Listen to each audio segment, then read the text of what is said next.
جمال الوجود بذكر الإله وتصفو الحياة بنور هدى. جمال الوجود بذكر الإله وتصفو الحياة بنور هدى. وتطرب نفس له طاعة ويبلغ سعد إلى منتهى. جمال الوجود بذكر الإله وتصفو الحياة بنور هدى. جمال الوجود بذكر الإله وتصفو الحياة بنور هدى.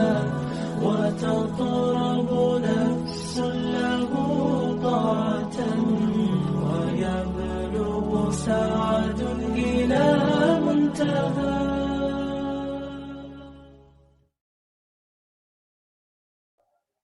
الحمد للہ وحدہ والصلاة والسلام علی من لا نبی بعدہ.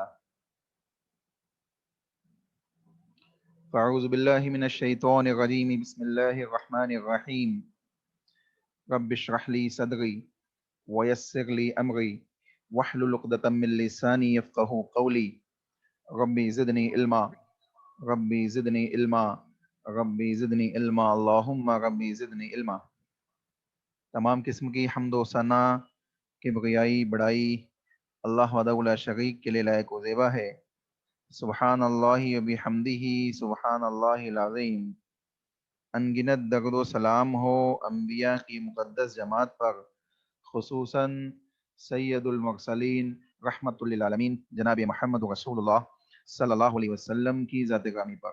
اللہم صلی علی محمد وعلی آل محمد کما صلیت علی ابراہیم وعلی آل ابراہیم انک حمید مجید. اللہم بارک علی محمد وعلی آل محمد کما بارکت علی ابراہیم وعلی آل ابراہیم انک حمید مجید. اللہ کی حمد و ثنا اور رسول اکرم صلی اللہ علیہ وسلم کے اوپر درود و سلام کے بعد انشاءاللہ ہم کلاس کو آگے بڑھائیں گے. سب سے پہلے یہ بتائیے آواز آ گئی آپ لوگوں کو؟ جی جزاک اللہ خیر. کون سی حدیث پڑھنی ہے؟ کسی کو یاد ہے کون سی حدیث تک پڑھ چکے ہیں؟ کون سی حدیث پڑھنی ہے؟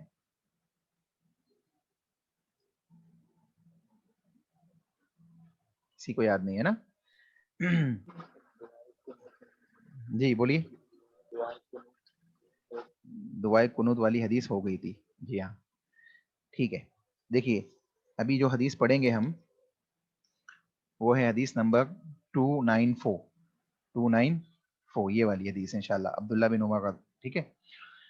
وعن عبداللہ بن عمر رضی اللہ تعالی عنہ ان رسول اللہ صلی اللہ علیہ وسلم اذا قعد للتشہد وضع يده اليسرى على ركبتيه اليسرى واليمنى على اليمنى وأقعد 53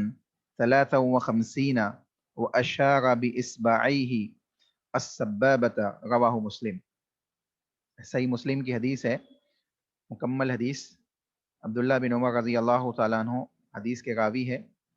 کہتے ہیں ان رسول اللہ صلی اللہ علیہ وسلم کان اذا قعد للتشہد. عبداللہ بن عمر کیا بیان کر رہے ہیں کہ نبی اکرم صلی اللہ علیہ وسلم جب تشہد کے لیے بیٹھتے، اللہ کے نبی صلی اللہ علیہ وسلم جب تشہد کے لیے بیٹھتے تو اپنا بایاں ہاتھ اپنے بائیں گھٹنے پر رکھتے. اللہ کے نبی صلی اللہ علیہ وسلم کیا کرتے؟ بایاں ہاتھ اپنے بائیں گھٹنے پر اور دایاں ہاتھ اپنے دائیں گھٹنے پر رکھتے تھے رسول اکرم صلی اللہ علیہ وسلم. وضع يده اليسرى على ركبتيه اليسرى یعنی سیدھا ہاتھ سیدھے گھٹنے پہ اور الٹا ہاتھ الٹے گھٹنے پہ رکھتے تھے. ہم کیا کرتے ہیں؟ ہم کہاں رکھتے ہیں ہاتھ؟ عام طور پہ لوگ ہاتھ ران کے اوپر یا ایک دم پیٹ سے چپکا کے جب تشہد میں بیٹھتے ہیں تو ہاتھ رکھتے ہیں. اللہ کے نبی صلی اللہ علیہ وسلم کی سنت یہ ہوتی کہ اللہ کے نبی اپنا ہاتھ سیدھا رکھتے اور ہاتھ گھٹنے پہ ہوتا، پیٹھ بھی سیدھی ہوتی رسول اللہ صلی اللہ علیہ وسلم کی جب تشہد میں بیٹھتے. دوسرا کام کیا کرتے اللہ کے نبی؟ وعقد ثلاثا ثلاثۃ و خمسین، اور 53 کی گرہ باندھتے، 53 کی گرہ باندھتے، 53 کی گرہ باندھتے. 53 کی گرہ باندھنا کسے کہیں گے؟ آپ اس کو کیسے سمجھیں گے؟ جو 3 انگلی ہے، یعنی جو چھوٹی انگلی چھوڑ کر ان کو بند کر لیتے، مٹھی میں بند کر لیتے رسول اللہ صلی اللہ علیہ وسلم. اور اللہ کے نبی صلی اللہ علیہ وسلم کیا کرتے؟ دیکھیں میں آپ کو دکھاتا ہوں انشاءاللہ. میں ویڈیو آن کر رہا ہوں، ویڈیو کے ذریعے سے آپ کو وہ دکھا دی جائے انشاءاللہ. دیکھیں اللہ کے نبی صلی اللہ علیہ وسلم اس طریقے سے، یہ انگلی ہے، یہ ہاتھ ہے، یہ اس کو ایسا بند کر لیتے. اور یہ یہاں پہ اہل علم نے جو بات بیان کی ہے اس سلسلے میں، ایک طریقہ تو یہ ہے کہ اللہ کے نبی اس طریقے سے اس کونے میں رکھتے اور اس کو بند کرتے، اور پھر اس کو ایسا گھٹنے پہ رکھتے اور اپنی انگلی کو اس طریقے سے ہلاتے رہتے. تو ایک طریقہ یہ بیان کیا گیا. دوسرا، یہ پہلی جو انگلی کا پہلی جو لائن ہوتی ہے، اس لائن کے اوپر بعض لوگوں نے کہا اس پہ رکھنا، بعض نے کہا کہ اس پہ رکھنا. تو یہ تینوں طریقے اہل علم نے بیان کی ہے اس کی تشریح میں. کہ عقدہ ثلاث و خمسینہ کا مطلب یہ ہوگا کہ 53 کی گرہ رسول اللہ صلی اللہ علیہ وسلم باندھتے، جو اس طریقے سے ہوتی، یعنی اللہ کے نبی صلی اللہ علیہ وسلم اپنے گھٹنے پہ سیدھا ہاتھ جب رکھتے تو یہ ایسا رکھتے. ٹھیک ہے. اب آپ چاہے تو یعنی یہ ایسا رکھے، یہ جو ہاتھ دکھائی دے گا آپ کو، یا ایسا رکھے، اور یہ انگلی جو سبابہ والی انگلی ہے، یہ اس کو آپ مٹھی نہیں باندھیں گے، یہ کھلی ہوئی ہوگی. ٹھیک ہے، یہ کھلی ہوئی ہوگی.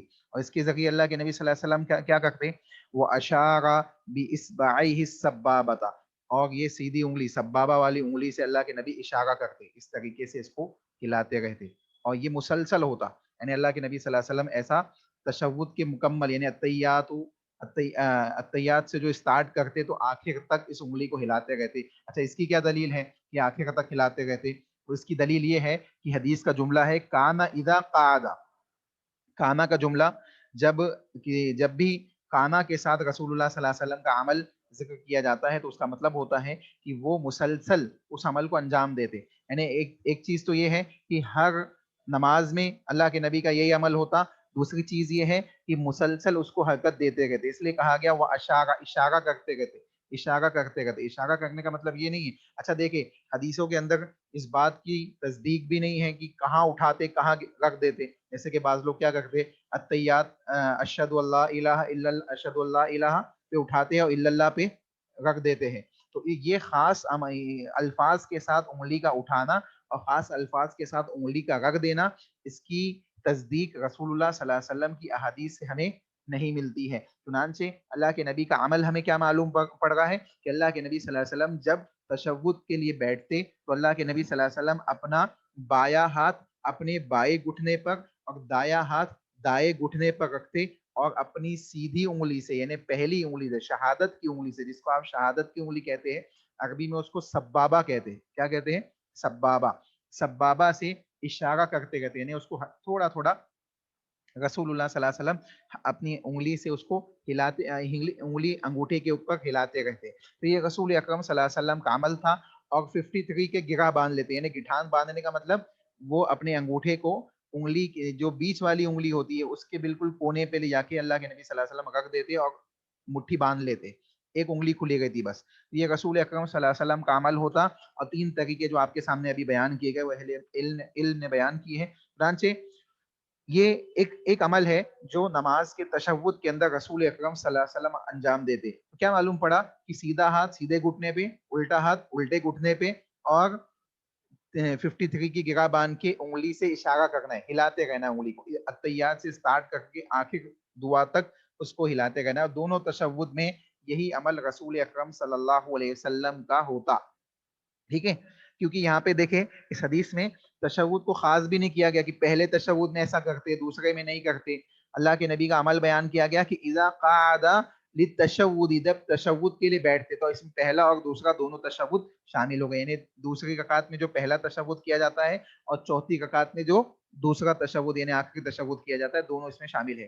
اسی طریقے سے صحیح مسلم کی ایک حدیث ہے جو آپ کی اس کتاب کے اندر مزید اس کے الفاظ ذکر کیے گئے. اس صحیح مسلم کی حدیث کے مطابق وفی روایت لہ وقبض اصابعہ کلہا واشار باللتی تلی الابہام، اور کہتے ہیں کہ 53 کی گرہ کیسے باندھنی ہے اس کا طریقہ صحیح مسلم کی حدیث سے واضح ہوتا ہے. اللہ کے نبی نے بیان کیا کہ آپ نے ارشاد فرمایا اپنی تمام انگلیاں بند کر لیتے. اللہ کے نبی اپنی تمام انگلیوں کو کیا کرتے؟ بند کر لیتے. ٹھیک ہے، اور انگوٹھے کے ساتھ ملی ہوئی انگلی سے اشارہ کرتے. تو تمام انگلی کون سی؟ انگوٹھے کے ساتھ ملی ہوئی انگلی کون سی ہے؟ سیدھی انگلی، سبابہ والی انگلی. ٹھیک ہے، پہلی شہادت کی انگلی، اس کو نہیں بند کرتے، اس سے اس انگلی کو ہلاتے رہتے ہیں، اس کے ذریعے سے اشارہ کرتے اللہ کے نبی صلی اللہ علیہ وسلم. اور بقیہ 3 انگلیوں کو کیا کرتے؟ بند کر لیتے. بقیہ 3 انگلی کو بند کر لیتے. تو اسی کو بیان کر رہے کہ اللہ کے نبی پہلی 3 انگلیوں کو بند کر لیتے اور انگوٹھے کو ان کے ساتھ ملا کے پہلی شہادت کی انگلی سے اشارہ کرتے. صحیح مسلم کی حدیث سے اس کا طریقہ بھی ہمیں معلوم پڑتا ہے کہ 53 کی گرہ باندھنے کا کیا مطلب ہے، اس کی وضاحت بھی ہمیں ملتی ہے. تو اہل علم نے اسی حدیث کی اسی وضاحت کے تحت یہ تین طریقے بیان کیے. بہرحال کوئی اس میں حرج نہیں، اگر کوئی ایک کو اپنا لے یا کبھی کسی ایک کو کبھی کسی دوسرے کو اپنا لے تو بھی کوئی حرج کی بات نہیں ہے. البتہ اشارہ انگلی سے کرنا رسول اکرم صلی اللہ علیہ وسلم کی مسلسل اللہ کے نبی معاملے کو انجام دیتے، یہاں تک کہ بعض احادیث کے اندر اللہ کے نبی صلی اللہ علیہ وسلم نے یہ بات بھی بیان کی کہ اس کے ذریعے سے شیطان کو ضرب لگاتے. اللہ کے نبی صلی اللہ علیہ وسلم اس کے ذریعے سے شیطان کو ضرب لگاتے. اور اس کے سلسلے میں کئی احادیث اہل علم نے بیان کی ہے جس کی وضاحت ہم کو احادیث صحیحہ کے اندر اور کتب احادیث کے اندر مسلسل ملتی ہے. تو کیا معلوم پڑا کہ تشہد کے اندر رسول اللہ صلی اللہ علیہ وسلم کا یہ عمل ہوتا تھا. بات سمجھ میں آئی آپ لوگوں کو؟ جی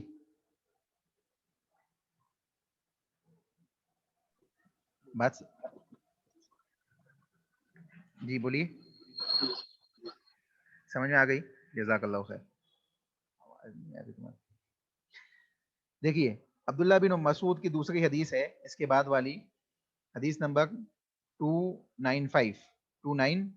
ٹھیک ہے، عبداللہ بن مسعود رضی اللہ تعالیٰ عنہ بیان فرماتے ہیں. عبداللہ بن مسعود رضی اللہ تعالیٰ عنہ وان عبداللہ بن مسعود رضی اللہ تعالیٰ عنہ قال التفت الینا رسول اللہ صلی اللہ علیہ وسلم فقال اذا صلى احدكم فليقل التحيات لله والصلوات والطيبات والسلام عليك ايها النبي ورحمة الله وبركاته السلام علينا وعلى عباد اللہ الصالحین اشہد ان لا الہ الا اللہ واشہد ان محمدا عبدہ ورسولہ ثم لیتخیر من دعاء اعجبہ الیہ فیدعو متفق علیہ واللفظ للبخاری وللنساء كنا نقول قبل ان يفرض علينا التشهد. ٹھیک ہے، صحیح بخاری کے الفاظ کے ساتھ حدیث ذکر کی گئی ہے. حدیث بخاری اور مسلم دونوں کے اندر موجود ہے. عبداللہ بن مسعود رضی اللہ تعالیٰ عنہ حدیث کے راوی ہے. کہتے ہیں کہ اللہ کے نبی محمد رسول اللہ صلی اللہ علیہ وسلم ہماری طرف متوجہ ہوئے، یعنی اللہ کے نبی صلی اللہ علیہ وسلم ہم سے کچھ کہنے کے لیے ہماری طرف متوجہ ہوئے. اللہ کے نبی ہماری طرف متوجہ ہوئے کا مطلب کیا ہے؟ ہمیں ہماری طرف متوجہ ہوئے یعنی ہمیں اپنے طرف متوجہ کر لیا کہ میں کچھ کہنا چاہتا ہوں، سنو. ٹھیک ہے، التفت رسول الینا، ہماری طرف اللہ کے نبی صلی اللہ علیہ وسلم متوجہ ہوئے. اللہ کے نبی صلی اللہ علیہ وسلم نے متوجہ ہونے کے بعد کیا چیز بیان کی؟ رسول اللہ صلی اللہ علیہ وسلم نے بیان کیا کہ ایک منٹ، اللہ کے نبی صلی اللہ علیہ وسلم نے ارشاد فرمایا التحیات للہ، آپ نے مکمل التحیات پڑھی. اور اس سے پہلے اللہ کے نبی نے کیا کہا؟ اذا صلی احدکم فلیقل، جب تم میں سے کوئی نماز پڑھے، جب تم میں سے کوئی نماز پڑھے تو تشہد میں یوں کہے، تشہد میں یہ دعا پڑھے، یعنی تشہد کی دعا سکھا گئی کہ جب تم میں سے کوئی نماز پڑھے اور نماز کے اندر تشہد کی حالت ہو. تشہد یعنی انسان 2 رکعت کے بعد جب بیٹھتا ہے تھوڑی دیر وہاں التحیات پڑھتا ہے. تو اللہ کے نبی صلی اللہ علیہ وسلم نے یہ بات ہمیں سکھائی ہے حدیث کے اندر. اس کی دلیل یہ ہے کہ اللہ کے نبی نے یہاں ہمیں سکھائی کہ جب تم نماز میں تشہد پڑھو تو کیا کہو؟ فَلْيَقُلْ التَّحِيَّاتُ لِلَّهِ وَالصَّلَوَاتُ وَالطَّيِّبَاتُ. ٹھیک ہے، تو تم میں سے جب بھی کوئی شخص تشہد میں بیٹھے تو وہ کیا کرے؟ یہ ایسا کہے تمام قولی فعلی اور مالی عبادتیں صرف اور صرف کس کے لیے ہے؟ اللہ کے لیے. اس کا معنی کیا ہے؟ التحیات للہ والصلوات والطیبات، اس کا میننگ بتا گئے کہ تمام قولی فعلی اور مالی عبادتیں صرف اور صرف اللہ کے لیے ہیں. اے نبی سلام ہو آپ پر اور اللہ کی رحمت اور اس کی خیر و برکت ہو آپ کے اوپر. ٹھیک ہے، اللہ کے نبی کے اوپر سلام اور خیر و برکت. اللہ کی توحید کے بعد، اللہ کی توحید کو پہلے ذکر کیا گیا کہ تمام قولی فعلی مالی عبادات کس کے لیے ہے؟ صرف اور صرف اللہ رب العالمین کے لیے ہے. اور اس کے بعد کیا کہا جا رہا ہے کہ اے نبی آپ کے اوپر خیر اللہ کی رحمتیں ہو, اللہ رب العالمین آپ کے اوپر سلام ہو اور خیر و برکت ہو. ٹھیک ہے. اسی طریقے سے السلام علینا وعلی عباد اللہ الصالحین, اس کے بعد کیا کہہ رہے ہیں؟ سلام ہو ہم پر اور اللہ کے صالح اور نیک بندوں پر, اللہ کے نیک اور صالحین پر, یعنی ہم پر بھی سلام ہو. السلام علینا, بندہ خود اپنے اوپر اور اپنے ساتھ پڑھنے والے, اپنے اہل و عیال, اپنے گھر والے جو بھی اس کے ساتھ نماز پڑھ رہے ہیں ان سب کے لیے کیا کر رہا ہے؟ دعا کر رہا ہے السلام علینا, ہم پر بھی کیا ہو؟ سلامتی ہو. وعلی عباد اللہ الصالحین, اور نیک اور صالح بندوں پر, یعنی جو اللہ کے نیک اور صالحین لوگ ہیں ان کے اوپر بھی کیا ہو؟ سلامتی ہو. میں گواہی دیتا ہوں, میں گواہی دیتا ہوں, اشہد اللہ الہ الا اللہ, میں گواہی دیتا ہوں کہ نہیں ہے کوئی معبود, نہیں ہے کوئی معبود برحق, اس کا ترجمہ یوں کیجئے, نہیں ہے کوئی معبود برحق سوائے اللہ کے, الا اللہ, سوائے اللہ کے, یعنی جتنے بھی معبود دنیا میں پوجے جا رہے ہیں, جن کو لوگوں نے اپنا اپنا معبود اور رب سمجھا ہوا ہے, یہ سب معبود باطل ہے. معبود برحق جو ہے وہ کون ہے؟ صرف اور صرف اللہ ہے. تو اشہد اللہ الہ الا اللہ, میں گواہی دیتا ہوں کہ اللہ کے علاوہ کوئی معبود برحق نہیں ہے. ٹھیک ہے. واشہد, اور میں گواہی دیتا ہوں, ان محمدن, کہ محمد صلی اللہ علیہ وسلم, عبدہ و رسولہ, اس کے بندے اور رسول ہے. دیکھیں یہ جو التحیات ہے اور یہ جو الفاظ ہے ہر مسلک کا انسان پڑھتا ہے, چاہے وہ کسی بھی مسلک کا ہو, اس کو اس سے اختلاف نہیں ہے, اس کو اس سے اختلاف نہیں ہے. اب یہاں گواہی کیا دے رہا ہے؟ واشہد ان محمدن عبدہ و رسولہ, کہ میں گواہی دیتا ہوں کہ محمد صلی اللہ علیہ وسلم اللہ کے بندے اور اس کے رسول ہے, اس کے رسول ہے. رسول تو ہم سب مانتے ہیں, رسول تو ہم سب مانتے ہیں, آپ بھی مانتے, ہم بھی مانتے, اور ہم اس بات کی گواہی دیتے ہیں کہ اللہ کے نبی صلی اللہ علیہ وسلم اللہ کے سچے رسول ہے, اور آپ کے ذریعے ہم کو شریعت اسلامیہ ملی ہے, اور آپ ہی کے ذریعے اللہ کی کتاب قرآن مجید اور اس کی تشریح احادیث نبویہ ہم تک پہنچی ہے. ٹھیک ہے. لیکن عبدہ کی زبانی گواہی تو سب دیتے ہیں, زبانی گواہی عبدہ کی سب دیتے ہیں, لیکن عقیدے معاملے بگڑے ہوئے, عقیدے کے اندر معاملات بگڑے ہوئے. کوئی اللہ کے نبی صلی اللہ علیہ وسلم کو نور مان رہا ہے, کوئی اللہ کے نبی صلی اللہ علیہ وسلم کے سلسلے میں نور من نور اللہ کے الفاظ کہہ رہا ہے. تو ایسے الفاظ کا کہنا یا ایسے عقائد رکھنا یہ اس التحیات کے اس کلمے کے خلاف ہے جو آپ خود پڑھ رہے ہیں نمازوں کے اندر.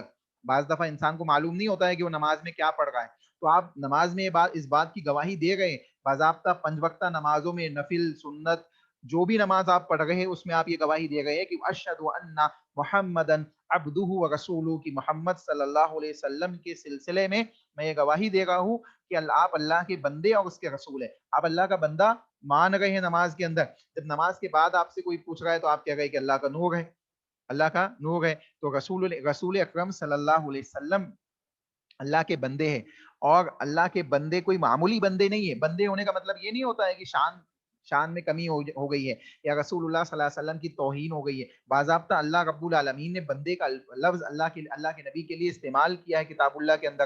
اللہ نے کہا سبحان الذی اسری بعبدہ, سبحان الذی اسری بعبدہ, پاک ہے وہ ذات جس نے اپنے بندے کو, اسرا بعبدہ, اسرا کا سفر کرایا, اسرا بعبدہ, اپنے بندے کو. دیکھیں یہاں اللہ کے نبی کے سلسلے میں کیا کہا جا رہا ہے؟ لفظ کون سا لفظ ہے؟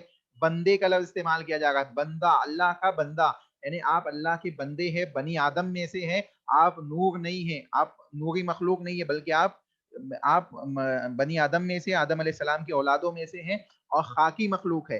اور یہی آپ کی فضیلت ہے, اور یہ فضیلت کی بات ہے. آپ دیکھیں نوری مخلوق فرشتے ہیں, اور فرشتے آپ کے قاصد ہیں, فرشتے آپ کے پاس پیغام لانے والے ہیں. تو فرشتے زیادہ افضل ہوئے کہ محمد صلی اللہ علیہ وسلم زیادہ افضل ہوئے؟ یقینی طور پہ افضل ترین مخلوق تو وہ ہے کہ جن کے پاس گناہ کرنے کی بھی صلاحیت ہے, لیکن اس کے باوجود وہ اللہ کی عبادت کر رہے, اس کے باوجود اپنے آپ کو گناہوں سے بچا گئے. فرشتوں کے پاس گناہ کرنے کی وہ نہیں ہے, یعنی نفس نہیں جڑا ہوا ہے, انسان کے ساتھ نفس جڑا ہوا ہے. اس لیے اللہ نے اشرف المخلوقات کے اندر کس کو داخل کیا ہے؟ اگر دلائل کا جائزہ لے کتاب و سنت کی, تو اشرف المخلوقات کون ہے؟ انسان ہے. تو انسان کی کیٹیگری سے, بندے کی کیٹیگری سے رسول اللہ صلی اللہ علیہ وسلم کو نکال کر نور کی کیٹیگری میں داخل کر دینا, یہ اصولاً بھی غلط ہے، شریعتاً بھی غلط ہے، اور یہ کوئی فضیلت کی بات بھی نہیں ہے. اچھا اس کا دوسری طریقے سے بھی سمجھ لیں آپ. چل جاؤ تمہیں جان پر آ رہا ہے. تو آپ دوسری طریقے سے بھی سمجھ لیں کہ اللہ کے نبی محمد رسول اللہ صلی اللہ علیہ وسلم کو ایک طرف تو ہمارے کچھ بھائی اللہ کے نبی کے سلسلے میں یہ عقیدہ رکھتے ہیں کہ آپ اللہ کے نور ہے، یعنی اللہ کے نور میں سے ہے، ٹھیک ہے، اور دوسری طرف ہم میلاد النبی بھی مناتے ہیں، آپ کی پیدائش کا دن مناتے ہیں. تو اگر آپ نور ہیں تو پیدا نہیں ہوں گے، جو پیدا ہوگا وہ عبداللہ اور آمنہ کے اگر بیٹے ہیں تو وہ بنی آدم میں سے ہوں گے، اور بنی آدم میں سے ہوں گے تو خاکی مخلوق ہوں گے، بنی آدم میں سے ہوں گے تو خاکی مخلوق ہوں گے. اگر آپ نور مانتے ہیں تو میلاد نہیں منا سکتے، اگر آپ میلاد مناتے ہیں تو نور نہیں مان سکتے، تو نور نہیں مان سکتے. دونوں تضاد ہے. آپ ہی کے عمل اور عقیدے میں کیا ہے؟ تضاد ہے. تو انسان کو چاہیے کہ جب وہ پڑھ رہا ہے، جب ہر نماز میں اس بات کی گواہی دے رہا ہے کہ وَأَشْهَدُ أَنَّ مُحَمَّدًا عَبْدُهُ وَرَسُولُهُ، کہ میں گواہی دیتا ہوں کہ محمد صلی اللہ علیہ وسلم اللہ کے بندے اور اس کے رسول ہے، تو عقیدہ بھی ویسا ہی ہونا چاہیے، اس کے خلاف نہیں ہونا چاہیے. ٹھیک ہے. اس کے بعد کہتے ہیں اللہ کے نبی صلی اللہ علیہ وسلم نے یہ دعا صحابہ کو سکھائی. پھر اللہ کے نبی صلی اللہ علیہ وسلم نے کیا چیز بیان کی؟ پھر اس دعا کا انتخاب کرنا چاہیے جو اسے سب سے اچھی لگے، وہ دعا مانگے. یعنی یہ اللہ کے نبی نے سکھائی اور کہا کہ یہ تم کیا کرو، التحیات میں پڑھو، اور اس کے بعد کیا کرو، تم اپنے طور پہ دوسری دعائیں بھی تم التحیات کے بعد پڑھ سکتے ہو، جس میں سے اللہم انی ظلمت نفسی ہم پڑھتے ہیں. اسی طریقے سے اللہم انی اعوذ بک من عذاب القبر واعوذ بک من فتنۃ المسیح الدجال واعوذ بک من فتنۃ المحیا والممات اللہم انی اعوذ بک من المأثم والمغرم. یہ دعا بھی پڑھی جاتی ہے. اس کے علاوہ بھی آپ اگر انفرادی طور پہ نماز پڑھ گئے سنت نوافل، تو جتنی عربی کی دعائیں آپ کو یاد ہیں اگر آپ پڑھنا چاہیں تو آپ پڑھ سکتے ہیں، آپ کے لیے کوئی ممانعت نہیں ہے. خود اللہ کے نبی محمد رسول اللہ صلی اللہ علیہ وسلم یہاں پہ اجازت دے گئے ہیں کہ لوگوں اگر تم اس کے بعد اپنی پسند سے کوئی دعا پڑھنا چاہتے ہو تو وہ تم پڑھ سکتے ہو. یہ خاص طور سے اس بات کا خیال رہے کہ اگر آپ فرض اور سنت وغیرہ پڑھ گئے تو آپ عربی ہی میں نماز کے اندر ان دعاؤں کو مانگے. ٹھیک ہے. تو کیا معلوم پڑا کہ التحیات کے اندر رسول اللہ صلی اللہ علیہ وسلم یہ پڑھتے اور ان الفاظ کے ساتھ تشہد کو مکمل کرتے، اور رسول اکرم صلی اللہ علیہ وسلم کا عمل یہ ہوتا کہ اللہ کے نبی صلی اللہ علیہ وسلم اپنی انگلی کو حرکت دیتے رہتے اور 53 کی گرہ بناتے. اسی طریقے سے ایک چیز یہ بھی معلوم پڑی کہ گھٹنوں پہ ہاتھ رکھتے، گھٹنوں پہ اللہ کے نبی صلی اللہ علیہ وسلم کا ہاتھ ہوتا، گھٹنے پہ ہاتھ ہونا چاہیے. ٹھیک ہے. سیدھا ہاتھ سیدھے گھٹنے پہ اور الٹا ہاتھ یعنی دایا ہاتھ دائیں پہ اور بایاں ہاتھ بائیں گھٹنے پہ. اس طریقے سے اپنے معاملے کو انجام دے. یہ عین اللہ کے نبی کی سنت کے مطابق ہے. اور التحیات کے ان الفاظ کے بعد انسان کو چاہیے کہ وہ دعائیں بھی پڑھ سکتا ہے، درود شریف وغیرہ بھی پڑھے، اور اس کے بعد دعائیں جو ترتیب ہے اس ترتیب کے ساتھ ہم معاملے کو انجام دیں. تو بات سمجھ میں آئی؟ یہ حدیث سمجھ میں آئی آپ کو؟ السلام علیکم. لفظی معنی کیا ہے التحیات کے؟ لفظی معنی کیا ہے التحیات؟ دیکھیے التحیات کے لفظی معنی اللہ کی حمد و ثنا کے معنی میں آتا ہے. یہ اللہ کی حمد و ثنا کے معنی میں آتا ہے. تو اللہ کی حمد و ثنا کے ساتھ رسول اکرم صلی اللہ علیہ وسلم اللہ کے نبی صلی اللہ علیہ وسلم جیسے ہم کلمہ پڑھتے ہیں لا الہ الا اللہ محمد رسول اللہ کی گواہی دیتے ہیں تو اس میں دونوں چیزیں داخل ہیں. تو ویسے ہی التحیات میں اسٹارٹنگ میں اللہ کی توحید کو ذکر کیا گیا ہے، اور اس کے بعد رسول اکرم صلی اللہ علیہ وسلم کے اوپر سلام، اور اللہ کے نبی صلی اللہ علیہ وسلم کے اوپر خیر و برکت کے ساتھ خود اپنے لیے بھی بندہ دعا کر رہا ہے کہ اللہ مجھ پہ بھی سلام عطا فرما. اور اس کے بعد پھر سے تشہد کو ذکر کیا گیا، یعنی گواہی کو ذکر کیا گیا کہ میں گواہی دیتا ہوں کہ اللہ کے علاوہ کوئی معبود نہیں، محمد صلی اللہ علیہ وسلم اللہ کے بندے اور اس کے رسول. ٹھیک ہے. گواہی کے ساتھ یعنی کلمہ بھی داخل ہے اور دوسری چیزیں بھی داخل ہے. تو اللہ کی یعنی تحیہ ہے. تحیہ ایک قسم کا کہ حمد کے الفاظ ہوتے ہیں جو حمد کے اللہ کی تعریف کے لیے استعمال کیے جائے. جیسے سلام کے لیے بھی تحیہ کا لفظ آیا ہے. ٹھیک ہے. تحیہ کا لفظ سلام کے لیے بھی آیا ہے. تو سلام بھی اللہ کے ناموں میں سے ہے جو سلامتی والا نام ہے. اس کو اللہ نے ہمیں عطا کیا ہے کہ ہم نے تم کو تحیہ کے طور پہ کیا عطا کیا ہے؟ سلام عطا کیا.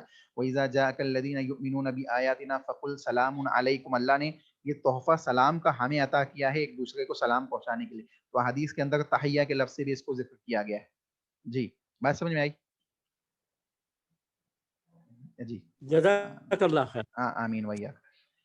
دیکھیے اس کے بعد ایک سوال آیا ہے کہ کیا قرآنی دعا پڑھ سکتے ہیں تشہد میں؟ دیکھیں جو دعائیں جو بھی یاد ہے آپ کو عربی میں وہ اس کو پڑھ سکتے ہیں آپ. سجدے میں اور رکوع میں قرآنی آیتیں پڑھنے سے منع کیا گیا ہے، تشہد میں نہیں منع کیا گیا، تو تشہد میں آپ پڑھ سکتے ہیں. اگر قرآنی آیتوں کی بھی دعا ہے تو وہ بھی پڑھ سکتے ہیں انشاءاللہ، کوئی مسئلہ نہیں. ٹھیک ہے، دیکھیے اس کے بعد انشاءاللہ آگے چلتے ہیں. ٹھیک ہے، اس کے بعد والی حدیث ہے کننا نقو، اس کے بعد سنن نسائی کے جو الفاظ ہے اس کو بھی پڑھتے ہوئے چلے. سنن نسائی کے الفاظ ہے کننا نقول قبل ان یفرض علینا التشہد. سنن نسائی کے الفاظ ہے، سنن نسائی کے اندر کہتے ہیں ہم تشہد فرض ہونے سے پہلے کچھ کلمات کہا کرتے تھے. اور مسند احمد میں ہے کہ نبی اکرم صلی اللہ علیہ وسلم نے اسے تشہد سکھایا اور حکم دیا کہ اسے لوگوں کو سکھاؤ. ٹھیک ہے، اب سنن نسائی کے الفاظ کے مطابق کیا ہے کہ تشہد سے پہلے کچھ دوسرے الفاظ صحابہ پڑھا کرتے تھے، لیکن جب اللہ کے نبی صلی اللہ علیہ وسلم نے تشہد سکھا دیا، التحیات سکھا دیا، تو پھر صحابہ انہی الفاظ کو پڑھتے. خود رسول اللہ صلی اللہ علیہ وسلم نے بھی یہ بات بیان کی کہ اس کو خود بھی سیکھو اور دوسروں کو بھی کیا کرو، سکھاؤ. ٹھیک ہے، ولی احمد ان النبی صلی اللہ علیہ وسلم علمہ التشہد وامرہ ان یعلمہ الناس. اللہ کے نبی صلی اللہ علیہ وسلم، مسند احمد کی حدیث کے مطابق اللہ کے نبی کہہ گئے کہ تشہد کو سیکھو اور دوسروں کو بھی کیا کرو، سکھاؤ. ٹھیک ہے، تو اہم دعا ہے، نماز کے اہم معاملات میں سے ہے، تو انسان کو چاہیے کہ اس کا اہتمام کرے اور اس کی پابندی کے ساتھ کیا ہے اس کو اس کے معنی اور مفہوم کو سمجھتے ہوئے اس کو پڑھے. ٹھیک ہے، جب انسان معنی اور مفہوم کو سمجھتے ہوئے پڑھے گا تو انشاءاللہ ذہن و دماغ نماز میں لگا ہوا رہے گا. ٹھیک ہے، اس کے بعد آگے چلتے ہیں. ولمسلم عبداللہ بن عباس رضی اللہ تعالی عنہ قال كان رسول اللہ صلی اللہ علیہ وسلم يعلمنا التشہد التحیات المبارکات الصلوات الطیبات للہ الی آخر. یہ انہی کے مختلف الفاظ یہاں پہ جو ذکر کیے گئے، یہاں کہہ رہے ہیں کہ التحیات المبارکات والصلوات والطیبات للہ. اب اوپر کا جو تشہد ہے وہ مکمل کہہ گئے الی آخر تک یہی کلمات ہے. تو مختلف کچھ الفاظ کی تبدیلی کے ساتھ بھی اس کا ذکر موجود ہے. البتہ یہ عظمت اور بزرگی کے لیے، یعنی اللہ کی عظمت اور بزرگی کے لیے تحیہ کے الفاظ التحیات کے آپ دیکھیں تو میں نے ابھی آپ کو بتایا کہ اللہ کی حمد و ثنا اور اللہ کی عظمت کے ساتھ اللہ کی عظمت کو بیان کرنے کے لیے یہ کلمات اللہ کے نبی محمد رسول اللہ صلی اللہ علیہ وسلم نے ہمیں سکھائے. اس کے لغوی اور لفظی معنی کو اگر آپ دیکھیں تو اس کے معنی عظمت اور بزرگی اور دوام اور ہمیشگی کے ساتھ کے ہے، یا پھر اس سے مراد قولی اور زبانی عبادت کے سلسلے میں اللہ رب العالمین نے یعنی جو الفاظ آگے کے ہیں جیسے کہ ہم نے ابھی ترجمہ پڑھا جس میں قولی، مالی اور بدنی عبادات کا بھی ذکر ہے اور آگے کی دوسری چیزیں ذکر کی گئی ہے. تو اللہ کی عظمت کے ساتھ اللہ کی حمد و ثنا کو بیان کرنا. ٹھیک ہے، اب دیکھیں اس کے بعد حدیث نمبر 296 ہے.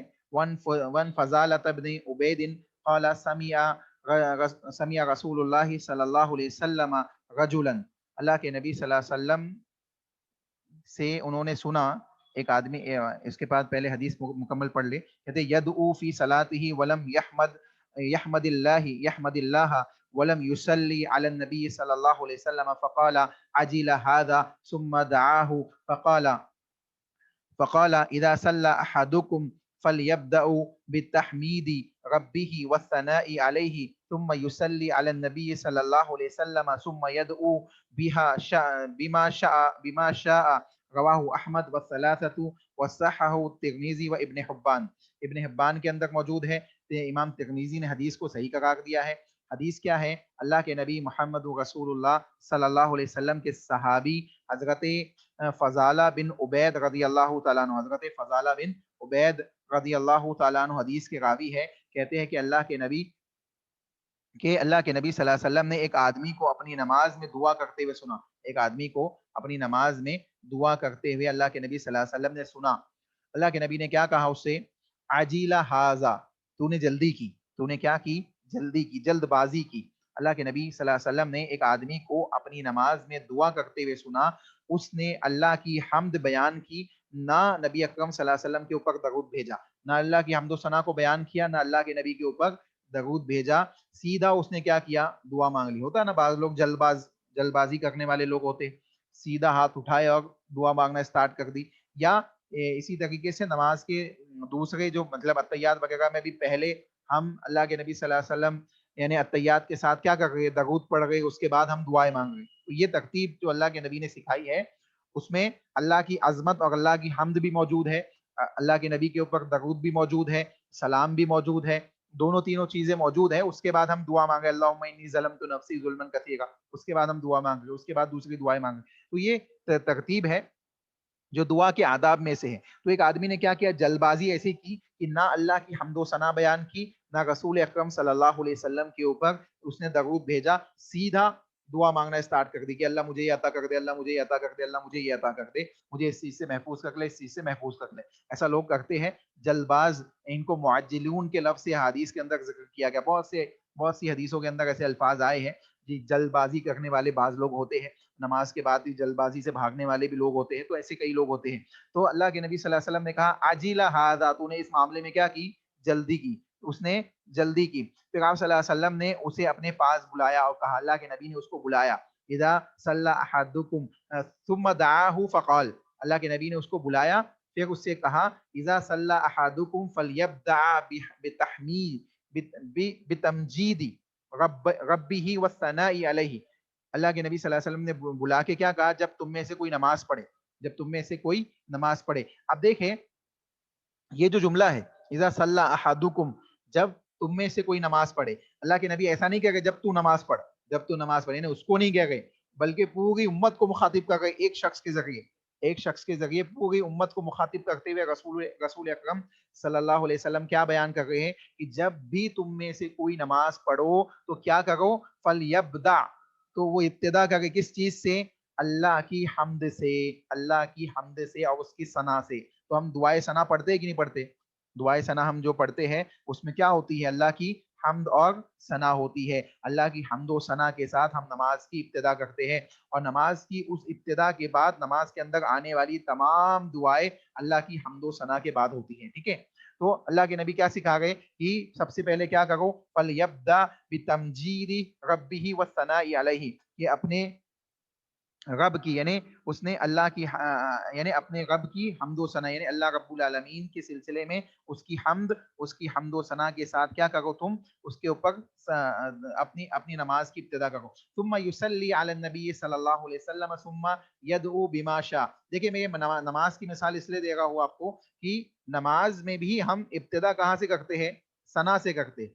ثنا کے بعد ہم اعوذ باللہ بسم اللہ کے بعد سورۃ الفاتحہ پڑھتے ہیں. تو سورۃ الفاتحہ میں بھی ابتدائی کلمات اللہ کی حمد کے ہیں، اللہ کی حمد کے ہیں. اس کے بعد ہم دعا کر رہے ہیں اہدنا الصراط المستقیم، اے اللہ مجھے سیدھے راستے پہ گامزن فرما، ہاں ان لوگوں کے راستے پہ جن پہ تیرا انعام ہوا ہے، اے اللہ ان لوگوں کے راستے پہ نہ گامزن فرمانا جو مغضوب ہوئے ہیں، اسی طریقے سے ضالین ہوئے ان سے بچا لینا، جو تیرے غضب کیا اور گمراہ ہوئے ان سے ہم کو محفوظ کر لینا، ان کے راستے سے بچا لینا. تو دعا بھی ہے اور اللہ کی حمد و ثنا بھی ہے.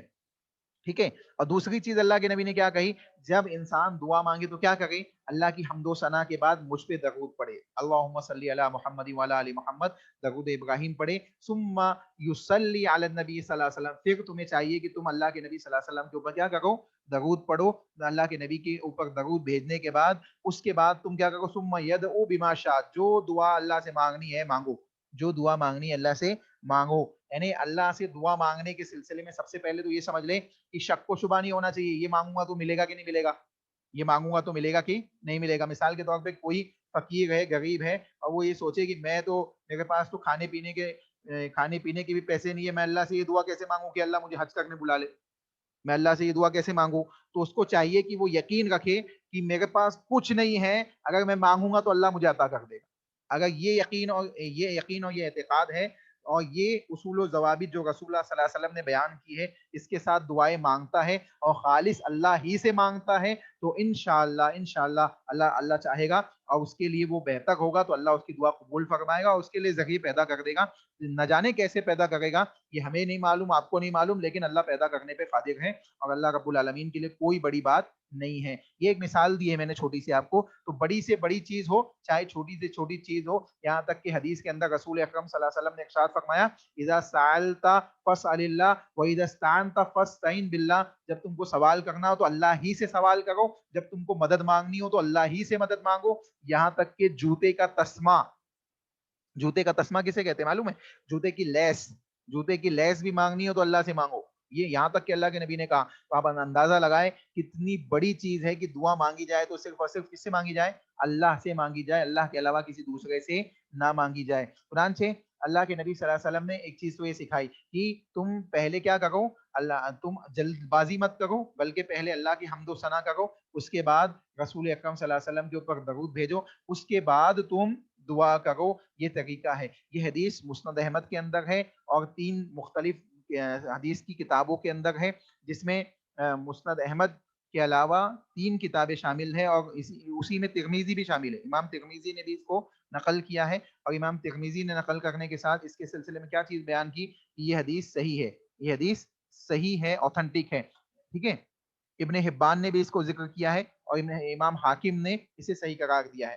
تو اوتھینٹک حدیث ہے, جس سے یہ بات معلوم پڑتی ہے کہ دعا کے آداب میں یہ بات داخل ہے, اللہ کی حمد و ثنا, رسول اکرم صلی اللہ علیہ وسلم کے اوپر درود, اور اس کے بعد اللہ سے جو چاہے انسان دعا مانگے.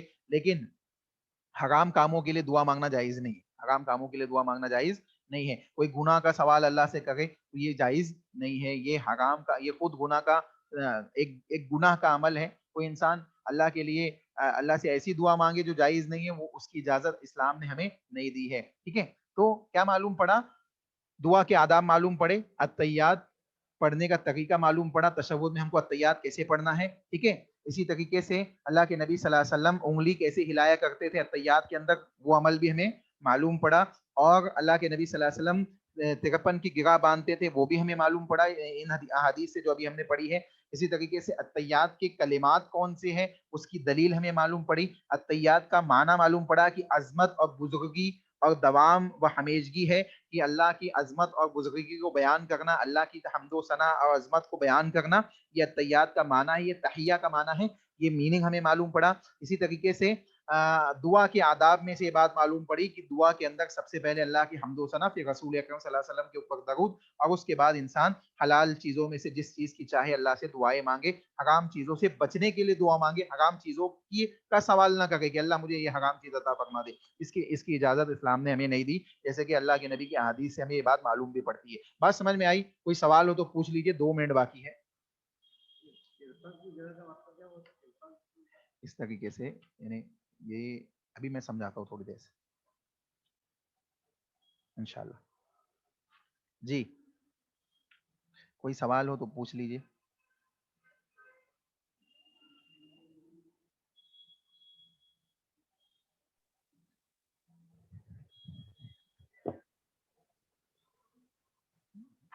جی کوئی سوال نہیں ہے کسی کا؟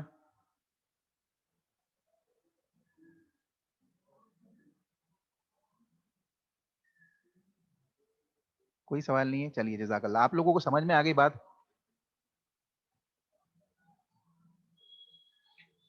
سمجھ میں آ گئی ہوں گی تو مجھے بتا دیجئے, انشاءاللہ پھر میں دعا پڑھا کے ختم کر دوں گا. جی شیخ سمجھ گئے. جی جزاک جی ہاں اللہ شیخ. جزاک اللہ خیر. چلیے اللہ آپ سب کو جزائے خیر عطا فرمائے, ہم سب کا علم سیکھنا سکھانا اللہ قبول فرمائے, اور اس کے مطابق ہمیں عمل صالح کرنے کی توفیق عطا فرمائے. رسول اکرم صلی اللہ علیہ وسلم کے عقائد منہج کے مطابق اپنی زندگیوں کی اصلاح کرنے کی توفیق عطا فرمائے. اللہ ہمیں صحیح معنوں میں دین کے احکامات کو سیکھنے سکھانے اور اس کے اوپر عمل کرنے کی توفیق عطا فرمائے.